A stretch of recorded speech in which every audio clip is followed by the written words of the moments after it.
This comes from Matthew 27, verse 27.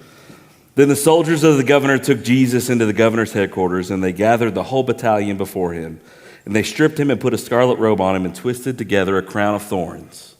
They put it on his head and put a reed in his right hand, and kneeling before him, they mocked him, saying, "Hail, King of the Jews." And they spit on him and took the reed and struck him on his head. And when they mocked him, they stripped him of the robe and put on his own clothes on him and led him away to crucify him. As they went out, they found a man in Cyrene, Simon by name. They compelled this man to carry his cross. And when they came to the place called Golgotha, which means place of the skull, they offered him wine to drink and mixed with gall. But when he tasted it, he would not drink it. And when they had crucified him, they divided his garments among them by casting lots. Then they sat down and kept watch over him there. And over his head they put a charge against him, which read, "This is Jesus, the King of the Jews." Then two robbers were crucified with him, one on the right and one on the left. And those who passed by derided him, wagging their heads and saying, "You who would destroy the temple and rebuild it in 3 days, save yourself. If you are the Son of God, come down from the cross." So also the chief priests with the scribes and elders mocked him, saying, "He saved others, yet he cannot save himself. He is the King of Israel. Let him come down now from the cross, and we will believe in him. He trusts in God. Let God deliver him now, if he desires him. For he said, 'I am the Son of God.'" And the robbers who were crucified with him also reviled him in the same way. You can be seated.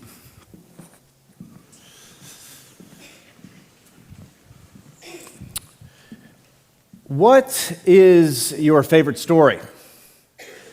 Well, more specifically, what is your favorite movie, TV show, book that you maybe have read over the past year, or maybe a book that you go to over and over again? What is your favorite story?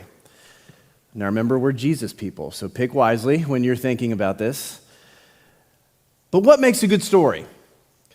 The books and TV shows that do their best are the one that last a really long time, are ones that have good character development, right? Like you see them start at the beginning and then they slowly develop into something that you really care about. But the stories that do amazing, the ones that transcend generations, that have been around for hundreds of years, are the ones where the audience, or the one reading it, can see themselves in the story.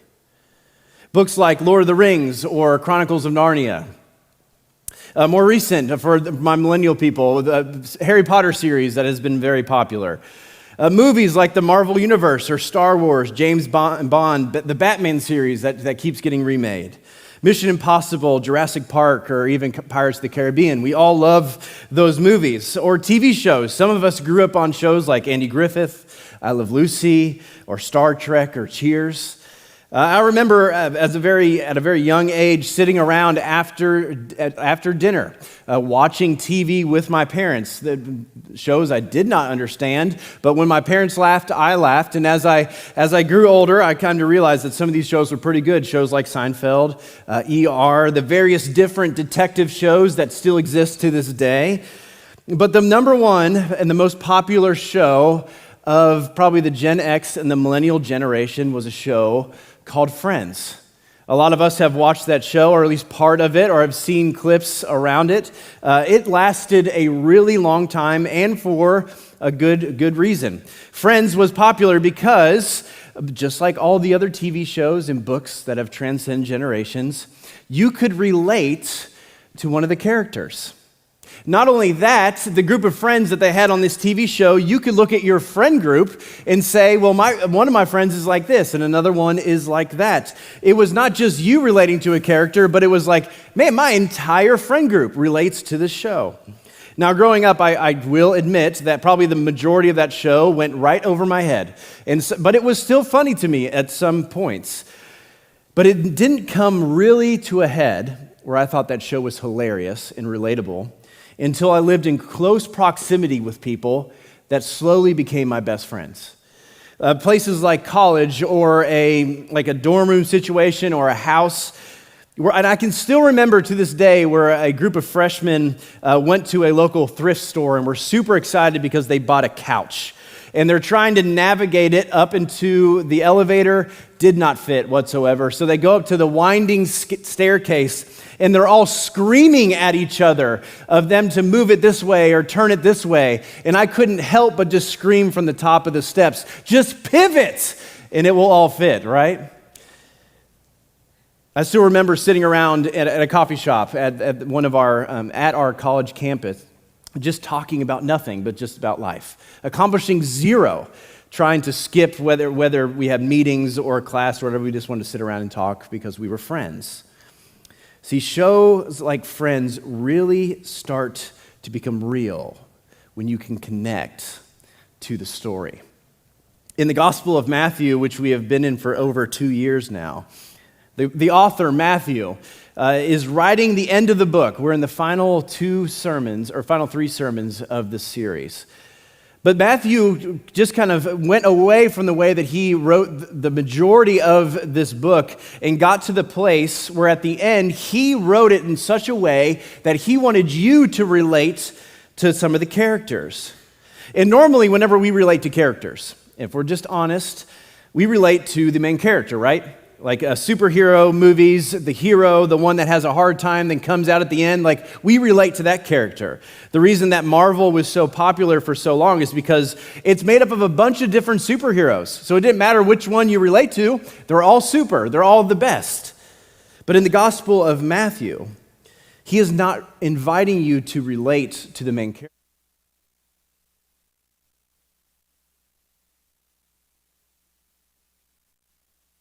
Comes across, and for a good purpose. See, the story that Drew read starts off in the governor's headquarters before Jesus is walked or marched to the Golgotha. So that basically what this is Jesus walks into this governor's, he's already beaten, he's already lashed. His body is mangled from the lashes that he took and them cutting him and beating him. And the Roman government decided that they were going to put on a satire play with Jesus being the main character as the king. So they put him in front of what they call a Roman battalion. And basically that's made up of 600 individuals. So there's a room with 600 people looking at Jesus. And they put on this performance where they give him a scarlet robe, which just was a robe from one of the guards. And they say, well, he's a king, so they make a crown out of thorns and they put it on his head. And they say, well, a king is not a king without his scepter, so they find a reed outside, which they would use to give water or something to prisoners, and they gave him the reed. And together, they all look at him and they bow down and they say, "Hail, King of the Jews." And after that performance was over, it was tradition that the one who was being crucified carry their cross to the top. But Jesus, because he was so mangled and disformed and beaten and scarred, bleeding everywhere, he did not have enough strength to get there. So Matthew decided to name the one person, the only name that is a part of all of this, and they found a guy named Simon to carry the cross for Jesus. Now, scholars believe that Matthew put Simon's name in there from Cyrene for a reason. The reason is because there was supposed to be another Simon there that was supposed to carry the cross for Jesus. A Simon that claimed he would never leave Jesus, that he would die for Jesus, that he would never betray Jesus, a man named Simon Peter. But when times got rough, we read from last week that Peter bolted and he was nowhere to be found. When they got to the hill called Golgotha, which means the place of the skull, they placed him in the middle along 2 crazy criminals. And the government and the Jewish people wanted this to happen. This was on purpose because they wanted Jesus to be associated with murderers and robbers, which were the worst type of criminals of that time. But this was not just the only moment of ridicule that he got, but the rest of the time, and this is where the rest of the people came into place. It wasn't just the Roman guards that mocked Jesus, but it was every person that walked by him. It says that they wagged their heads at him, and the chief priests and elders and scribes mocked him. They all mocked him. But the way that they mocked him was really interesting and important. See, in this story, that the way that he was mocked is a hyperlink, as we like to call it, back to the very beginning of the book of Matthew. In the beginning, there was this scene where Jesus did the wedding feast. He would turn water into wine, and then immediately afterwards, he was baptized and sent off by the Spirit to fast and to pray and to be tempted by the devil for 40 days. It says that the Spirit led him, and if you remember that story, do you remember what Satan said to him? He said this, if you are the Son of God, command these stones to turn into bread. And then he took him somewhere else and said this. Then the devil took him to the holy city and set him on a pinnacle of the temple. And he said to him, if you are the Son of God, throw yourself down. And all of these people that were walking by Jesus, they used the exact same language that Satan used in Matthew 4. To mock Jesus in Matthew 27. They said things like this, you who would destroy the temple and rebuild it in 3 days, save yourself. If you are the Son of God, come down from the cross. Then it said this, he saves others. He can not save himself. He is the King of Israel. Let him come down now from the cross, and we will believe him. He trusts in God. Let God deliver him now if he desires him. If you are the Son of God, they said. So from the top to the bottom, from the Roman rulers all the way down to the Jewish people, for different reasons, they separated themselves from Jesus. But not only that, they put themselves above Jesus. And after the reason and understanding all of that, walking through that story, this is the part we don't like. Where do I fit in to that story? And for you all, where do you fit into that story? Am I the disciples that promised Jesus over and over again that I would stand up in time when times were tough? I will always be by your side. Am I to stand, and I will always stand up for what is right? But then when tensions get high, times get tough, I am nowhere to be seen until things get better again. I rely on Jesus when things are good, but the strength of God is not good enough when times are tough. Or am I the governor? That even though the governor could find nothing wrong with Jesus, when peer pressure happened on him from the Jewish people, he just looked at them and said, well, I'm wiping my hands of this. It is on you. Am I a part of the battalion? That you go along with it because the crowd says it's the right thing to do and it just sounds nice. I might have not been the person that put the crown on Jesus' head or gave him the scepter or put the robe on his back, but everybody else was doing it, and I'm just going to go along with it. The things I engage in, the things I listen to or watch or read, I'm not doing it to my body, it's other people doing it. I'm not physically doing that act. I just find entertainment in it. Or am I the crowd? That at the beginning of the week, there was millions of people praising Jesus, saying he's going to be the one that saves us all, saying, Hosanna to the Son of David, blessed is the one who comes in the name of the Lord. But because Jesus did not do what they thought, or Jesus didn't do what I thought was right, it's his fault. I like things my way, but if they don't go my way, God, it's your fault. Fix it. Or do I demand that God proves himself? If you are the Son of God, then I will worship you again. Or am I the religious leaders that know all the scriptures? And I can tell other people how they are not following the scriptures if they want to follow God. I am real good at gossip. I can tell other people how they dress, how they talk, how they spend their time, that they don't give enough, that they don't sing the right songs, or they talk too long. But the problem when I read all of this is I can see myself in every single one of these.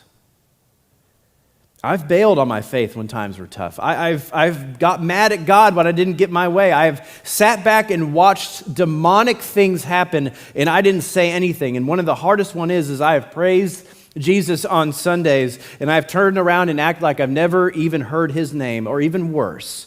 There are points in my life where I wanted people to look at me a certain way, that I'm a God-fearing individual, but I had very little practice in my life. And seeing Jesus on the cross is hard. And the reason I think Matthew wants us to see ourselves in the story is because an innocent man was murdered, and it was supposed to be on my behalf. Even taking communion. To look internally before partaking and accepting the free gift of the body of Jesus. The guilt that we can face when we look upon the cross. An innocent man died for us. He did nothing wrong, and we did everything wrong. He didn't deserve that. And I know this happened 2,000 years ago. But if you watch somebody die, an innocent person die, and they did nothing wrong, and that'll mess somebody up. That messes a lot of people up. That messes a lot of Christians up. And unfortunately, the reason is because a lot of Christians stop right there at this story. Right here. This is where a lot of people that deconstruct from their faith, they stop at this part of the story. This is where a lot of manipulated pastors want you to stop. This is where bad theology wants you to stop. This is where Satan wants you to stop. Because Satan wants you to get to this point and then feel really bad and guilty about the sin that you committed, and then he tells you that you need to go and fix it. Try really hard, because if you don't, you've put Jesus on the cross.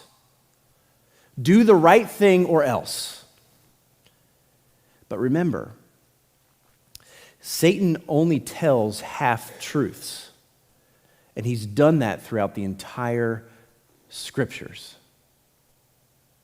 If you remember ever hearing somebody say, man, I've become free when I left the church. I don't feel guilt anymore. They say, I don't feel like people are holding me back anymore. Or I don't have to be the one that judges people. Or I don't feel judged anymore when I leave the church. If you've ever heard anybody say that there is freedom outside the church, or you have ever said that or felt that, I would like to tell you that you've never heard the other part of the story. See, this other part of the story, the part of Holy Week, the end of Holy Week, the day that Jesus died, we call Good Friday. But what could be so good about death? What could be so good about an innocent man dying? This is what it says, starting in verse 45. Now from the 6th hour there was darkness over the land until the 9th hour. And about the 9th hour, Jesus cried out with a loud voice, saying, Eli, Eli, lema sabachthani, which means, my God, why have you forsaken me? And some of the bystanders hearing it said, this man is calling Elijah. And one of them ran to take a sponge filled with sour wine and put it on a reed and gave it to him to drink. But the other said, wait. Let us see whether Elijah will come to save him.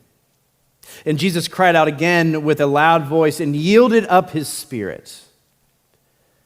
And behold, the curtain of the temple was torn in two from top to bottom, and the earth shook and the rocks were split. The tombs were open, and many bodies of the saints who had fallen asleep were raised. And coming out of the tomb after the resurrection, they went into the city and appeared to many.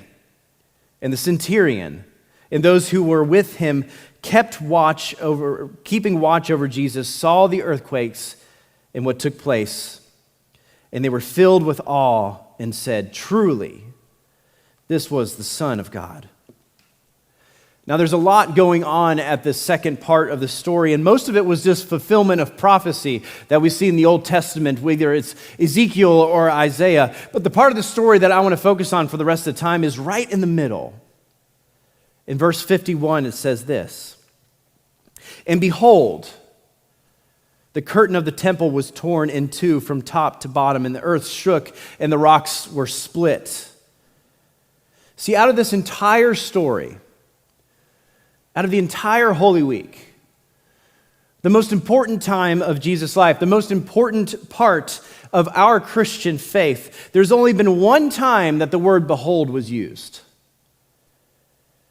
If you've ever read your Bible, or you grew up reading your Bible, or let's just narrow it down, if you've been to church during Christmas time, you might remember at the beginning of Jesus' life, an angel of the Lord came telling people all about Jesus. If we go all the way back to the beginning that we started 2 years ago, we read this verse together in Matthew 1. It says this, "Behold, the virgin shall conceive and bear a son, and they shall call him Emmanuel," which means God with us. This phrase, God with us, was a foreign idea to all people, especially Jews of that time, because everyone knew that God was not really with us. He was at a place called the temple. He was in a place, specifically the Holy of Holies. And if you wanted to experience God, God's stuff happened at the temple. Healings happened at the temple. Washings happened at the temple. Forgiveness happened at the temple. Prayer was answered at the temple. Teaching people about God happened at the temple. During Passover, one of the greatest and celebrated times of the Jewish faith, they went to the temple to celebrate that. This place in the temple, right in the middle, called the Holy of Holies, where God was, there was this big, tall curtain, in some translations called the veil, that went really high up all the way down to the floor. And what that symbolized was there was a separation between where the actual presence of God was and the rest of the world.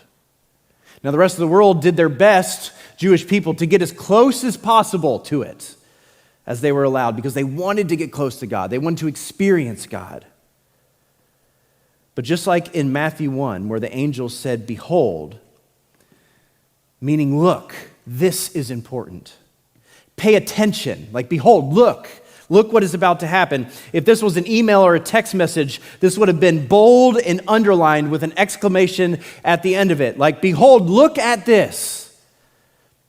The curtain, which translates the veil, was torn to symbolize there was no longer a divide between God and his people. And when this happened, it showed these two things. First, the old worship was over. See, the temple of the ancient people of God was all over. The idea of going to God and people being the gatekeepers to him was no longer a thing. Now God goes to his people. No longer do you have to make things right by doing something to cancel the debt. The blood that was spilt on the cross was enough for all sins, not just one, but all. And second, the death of Jesus opened up salvation for the rest of the world. Salvation is available to everyone who wants it. You don't have to be born in the right family. You don't have to have it all together. You don't have to have good health. You don't have to have all the answers. You don't have to pray more. You don't have to know your Bible by memory. No matter what is on your mind or what it is telling you about yourself and how you need to be better to go in front of Jesus, Jesus says all are welcome. One writer said this, Jesus Christ now rules conscience and tells believers, you may believe your conscience that you are a sinner and unworthy to God, but do not believe your conscience when it tells you that you cannot come to God with your sinful human nature and history. Do not believe your conscience more than you believe me. My work is superior to consciousness. I have split the veil for you so that you may come through the work and merit right into God's holy presence. Conscience tells you your sin and believe it. But I tell you your forgiveness of sins. Believe me more. See, when people ask, what does the death of Jesus mean? Or what does the cross mean? The correct answer is the split veil. Immediately when the cross happened, when everybody is looking at him and earthquakes happen, the author Matthew doesn't tell people to focus on Jesus dying. He directs their attention to the other side of the town and says, look at the veil. That's what it means. Dale Bruner said this in his commentary: human conscience rightly rejects cheap salvation to deep problems. From time of immorality, every tribe on the face of this earth has offered innocent victims heavenward in a great effort to say, we are not worthy, something has to die, we cannot get through on our own. But Jesus' blood sacrifice addresses all such human consciousness and tells it, the sacrifice has been made, the blood has been spilt, the veil has been split. The split veil is God's interpretation of the death of Jesus. Jesus could not just die and then have the death left there uninterpreted. Therefore, in immediate divine commentary, the split veil joins the cross's death to say, visually, here is what the cross means. The cross means forgiveness of sins so you can freely be in God's presence. So if we go back to the beginning of my sermon with the question, which character do you relate to most? Which one is it? But I'm here to tell you that the ending of the story is whatever character you relate to most, Jesus' response to that is, here's my body, and here's my blood. Here is the gift of salvation and freedom. Take it and live in the new kingdom that is heaven. See, I believe that guilt and shame is not the end. It can't be the end. The cross is the end. Forgiveness is the end. So I know a lot of people that carry a lot of stuff. I know some people in this room that are carrying a lot of things. I know that when you read the Gospel of Matthew at the end and you relate to different types of people in the story like Matthew is supposed to, that I talked about, there is some guilt and shame that comes upon that.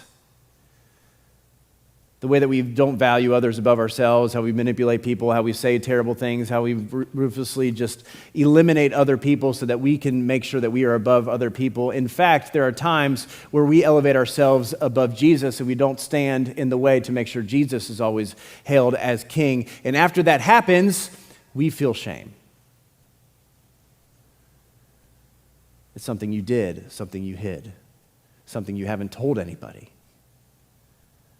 And I know that there are churches and preachers that want you to feel that and have told different people that it is your sin and your shame that nails people to the cross, which might be true, but that's not the ending. The ending is guilt and shame does not exist, and it is not the end. It is not the thing we go back to over and over again. The thing that we get to go back to over and over again is the presence of God. Freely. Without any sacrifice or any pain or any travel whatsoever, we get to go into the presence of God. So I don't know what you bring in here today. I don't know if your shoulders have felt weak. I don't know if you felt like a posture of leaning forward as you walk through this door. I don't know if you just ran to your seat because you didn't want to talk to anybody. Maybe it's the first time you've been in church in a long, long time, but I want to offer to you the same thing Jesus offers to everyone. Freedom, peace, joy, and love are freely given to everyone. So just like we took communion earlier, the offer still stands. When the cross is there, Jesus offers his body. Not for you to carry it by yourself, but to freely give it so that you can be free of whatever shame and guilt you've ever carried. So God, as we come and we study and we preach and we sing and we take communion, God, I know that we will always, for whatever reason, revert back to what we know. No matter how much strength you give us in times, whenever time is tough or we come up to a certain situation, there are points where we make our own decisions and we do what we want instead of doing what Jesus has placed within our lives. But God, at the end of the gospel message, I pray that this is a reminder not to turn our heads away in guilt and shame, but we have a reminder over and over again that we get to redirect our minds back to the torn veil and the cross. That even though the cross was used to kill and manipulate and destroy and to be a spectacle for all to see how terrible somebody is, for whatever reason, you made that the symbol of freedom. You made that the symbol of your presence. That now all across the world for generations, for over 2,000 years, people wear the cross around their neck, they put it on their vehicles, they put it in the school system, they put it on the government steps. It is all over because that is the symbol of freedom, forgiveness, and love. Only a good God would turn something so evil into something so great. God, if there's anybody in here that just needed to be reminded today that we don't need to carry these things, that even though there are times where it's going to be tough and we need to make the right decision, we are always able to redirect our minds back to the presence of God. God, let us be filled with that. And we ask this all in your Son's name. Amen.